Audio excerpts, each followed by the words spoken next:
मंडळी, शिरूर हवेलीकरांसाठी आजचा दिवस इतिहासात लिहून ठेवावा असा ठरलाय.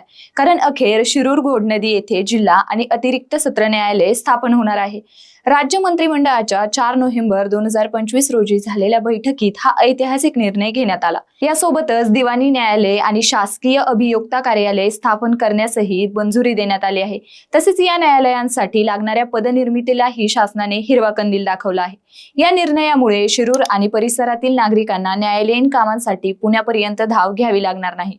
त्यामुळे लोकांचा वेळ, पैसा आणि श्रम वाचणार आहेत. आता न्याय लोकांच्या दारी पोहोचणार आहे. हा ऐतिहासिक निर्णय आमदार माऊली आबा कटके यांच्या सातत्यपूर्ण पाठपुराव्यामुळे शक्य झाला आहे. गेल्या काही महिन्यांपासून त्यांनी मुख्यमंत्री, उपमुख्यमंत्री तसेच विधी व न्याय विभागाशी सातत्याने बैठक घेऊन हा विषय पुढे नेला आहे आणि अखेर त्यांच्या या प्रयत्नांना यश आलं. या निर्णयावर बोलताना आमदार माऊली आबा कटके म्हणाले की शिरूर मतदारसंघातील जनतेच्या दीर्घ प्रतीक्षेला आज न्याय मिळालाय. या न्यायालयामुळे केवळ न्याय सुलभ होणार नाही, तर स्थानिक पातळीवर रोजगाराच्या संधीही निर्माण होतील.